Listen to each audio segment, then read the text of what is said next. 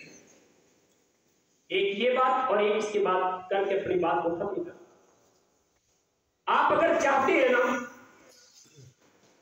کہ شاگرد کے دل میں کائنات کے رب کی عظمت کو راسخ کر دوں، آپ اگرچہ کچھ نہ کریں، صرف اتنا کر دیں جب اللہ تعالی کا تذکرہ ہو، رب کا نام لے، ادب و احترام کے ساتھ رب کی قدرت کو بیان کر دیں، اس کے دل میں رب کی عظمت راسخ ہو جائے. صحابہ کرام کا نام آئے، آپ کی نگاہیں ادب و احترام سے جھک جائیں. رسول مکرم صلی اللہ علیہ وسلم کی پاکیزہ شان کا تذکرہ ہو، آپ کے الفاظ کے اندر وہ شیرینی اور مٹھاس ہونی چاہیے. ادب و احترام کا ایک سمندر بند ہونا چاہیے کہ طالب علم سمجھے کہ میں نے زندگی میں جب بھی محبوب خدا کا نام لینا ہے، ادب و احترام کے تقاضے کو روز خاطر. اگر آپ کسی شخصیت کا، کسی ہستی کا 2-4 مرتبہ نام بوڑھے سے انداز میں طلباء کے سامنے لے لیں گے، طالب علم کبھی اس کی عزت نہیں کریں گے. اور میں آپ کا اپنا ذاتی تجربہ آپ کے ساتھ شیئر کروں. سید صاحب موجود ہیں، ان کی موجودگی میں ایم اے کی کلاس میں لیکچر لیتے ہوئے میرا ایک طریقہ کار ہے. ویسے جب بھی میرے پاس نئی کلاس آتی ہے نا، میں ان تمام کلاس کے طلباء کو ایک اسائنمنٹ دیتا ہوں. فرسٹ ٹائم آپ نے ایک اسائنمنٹ لکھ کے لانی ہے. اب تک جتنے بھی تعلیمی مراحل نے گزارے، گھر کے معاملات، آپ کے معاشی معاملات، آپ سارے کے سارا اپنا بایو ڈیٹا لکھ کے مجھے دیں گے اور اس کی پرائیویسی انشاءاللہ برقرار رہے. وہ اسائنمنٹ پڑھنے سے مجھے اندازہ ہو جاتا ہے کہ میرے پاس کس طرح کے طلباء موجود. فرسٹ ڈے ایم اے کی کلاس تھی. طلباء سے تعارف کرتے ہوئے ایک بیٹی نے اپنا نام بتایا، نجم صاحب. میں نے کہا بیٹا آپ مسلک اہل تشیع سے تعلق رکھتی ہیں. کہتی سر آپ کو کیسے پتا چلا؟ کہ بیٹا آپ کا نام اس طرح کا ہے. لیکن اس دن سے میں نے یہ عزم کر لیا، جب بھی اہل بیت اطہار کا تذکرہ آتا، صحابہ کرام کا نام آتا، میں کسی نہ کسی صحابی کی تعریف میں چند کلمات کہہ دیا کرتا. اہل بیت اطہار کا وہ منہج، ان سے محبت کا وہ منہج بیان کرتا جو ہمارے سلف صالحین کا تھا. کعبہ کے رب کی قسم کھا کے کہتا ہوں، میں نے ایک دن اس بیٹی سے نہیں کہا بیٹا آپ یہ کرو، یہ کرو، یہ نہ کرو، وہ نہ کرو. ایک دن بھی نہیں کہا. جس دن فارغ ہو کے گئی نا، اس بیٹی نے مجھے کہا سر میں کسی بہترین تفسیر کا مطالعہ کرنا چاہتی ہوں، مجھے کوئی تفسیر بتا. میں نے ایک تفسیر بتائی، پھر اس نے دوسری کا کہا، پھر میں نے دوسری بتائی. اس وقت وہ تیسری تفسیر حافظ عبدالسلام بھٹوی حافظ اللہ تعالی والی اس تفسیر کا مطالعہ کر. میں نے اس سے سوال کر لیا بیٹا آپ کو یہ کیسے خیال پیدا ہوا؟ یقین جانے اللہ تعالیٰ میرا یہ عمل اپنی بارگاہ میں قبول فرما دے. آمین.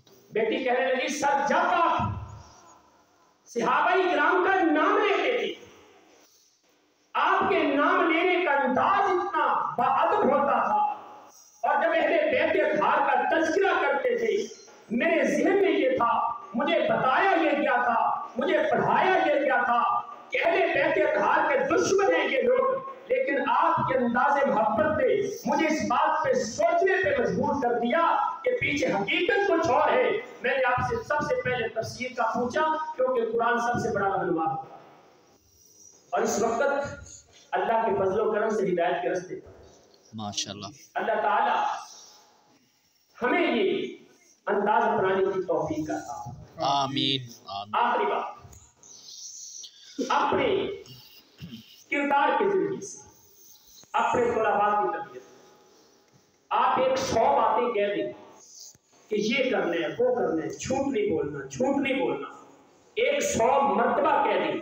ایک بار جھوٹ آپ کی زبان سے نکل گیا طلباء کے سامنے، یقین جانے آپ کا 100 بار کہنا وہ ریت کی دیوار صاحب.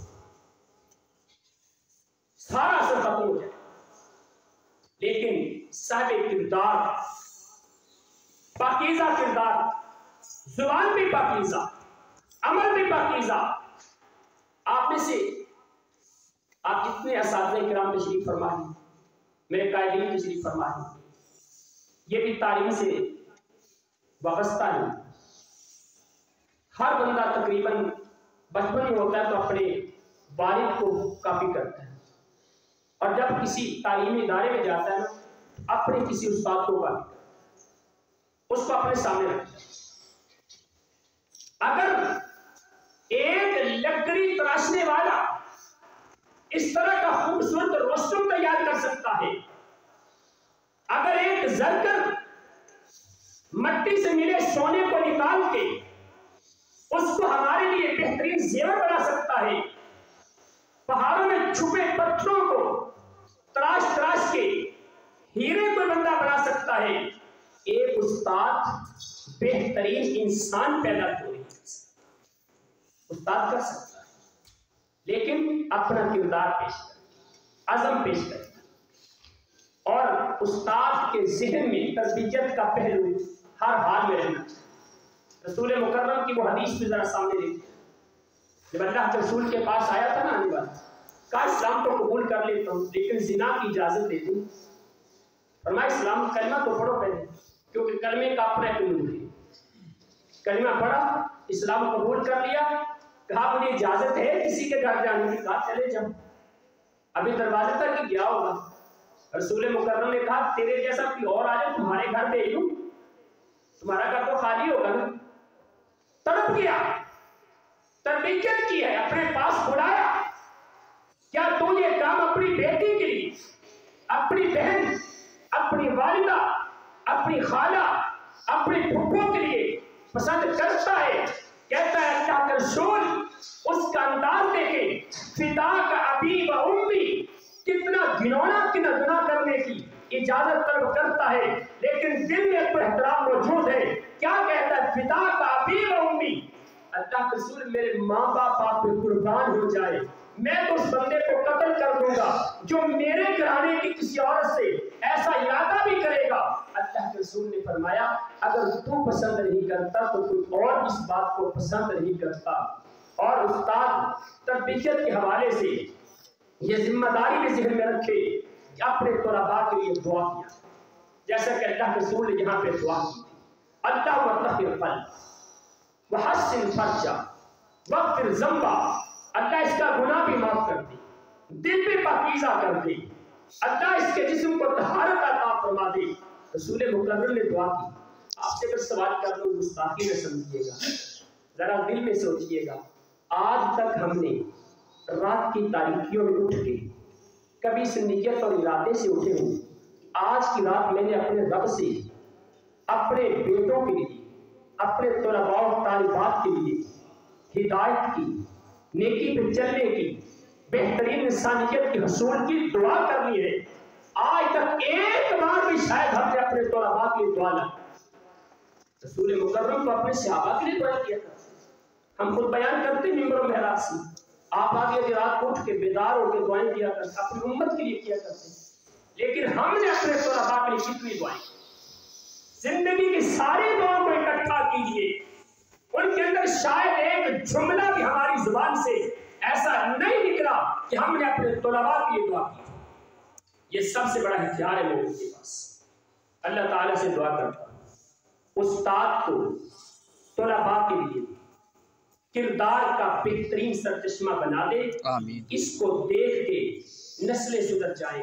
اقول قولی ھذا واستغفر اللہ لی ولکم ولسائر المسلمین۔